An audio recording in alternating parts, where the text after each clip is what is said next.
Hey everyone, Matt here from Docs Running, and today we're going to do a comparison review of the Brooks Adrenaline GTS 23 and the Mizuno Wave Inspire 20. So these have been long-standing, moderate stability, daily training shoes that are kind of now rare on the market because they both have a 12 millimeter drop. This is not very common anymore. It's more common to have about an 8 millimeter drop or lower. So for those people that have kind of limited ankle mobility or stiff calves and you still want this kind of thing, these are kind of the options that are out there if you want some stability. How they're doing these things are different, and it's well worth comparing them because they are not the same shoe. So let's start out first with specs. So men's size 9, women's size 10.5 in both these. The Inspire is coming in at 10.6 ounces or 300 grams. The Adrenaline's coming in at 10.1 ounces or 286 grams.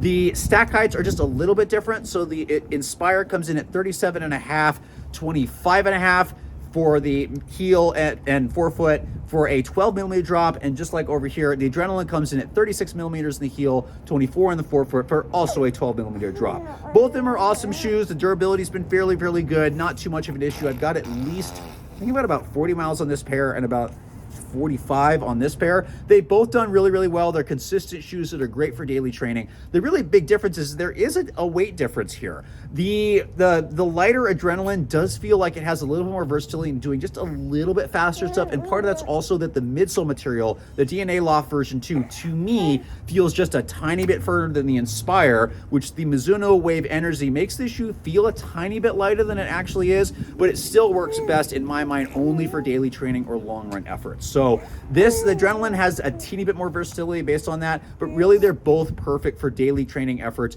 and long runs if you want something sturdy that's going to take you a good amount of distance. The rides are pretty different though, in terms of the fact that the Adrenaline very much has that classic 12 millimeter drop. There's not a ton of a heel bevel. There's a small one, so it makes the rear foot a little bit clunky. When you get to the forefoot though, it is really smooth. There is some flexibility to it, but it's also not offset, but there's a solid forefoot rocker that really creates a smooth front of the ride.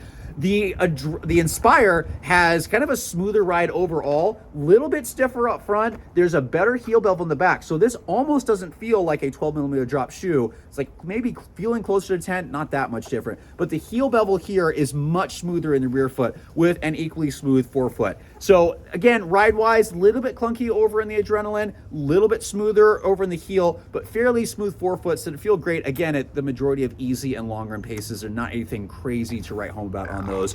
The uppers are a little different. The Adrenaline to me fits a little bit lower volume. It almost has a slightly short fit that's actually felt pretty good. That kind of feels a little bit closer to me. The Inspire 20, the major change was an upper update, and there's a good amount more room in the forefoot. Midfoot and heel feel fairly similar, but there's a lot more volume up in the forefoot. So if you need a little bit more room up front, the Inspire is going to be a better option for you. But again, these shoes have some similar characteristics, again, being the higher drop, the moderate stability. Moderate stability is done through guide rails on the Adrenaline and the wave plate as always in the Inspire. So these have been consistent for the last couple of years, although the Mizuno has been using the wave plate for years, and the guide rails were now I guess like 5 or 6 years old. There is, from our understanding, still a medial post in the midfoot of the Adrenaline in addition to the guide rails. So there's a good amount of pressure and stability that comes from that midfoot over here. The Inspire 20 feels like the stability is spread out throughout the length of the midfoot and heel a little bit better, but there's also a little bit on the lateral side. So if you want kind of more consistent pressure across the full length, the Inspire might be a little bit better if you're looking for stability. If you really want that midfoot stability, that's where the Adrenaline's going to do really well. But both of them have some measures that provide a little bit more centered guidance.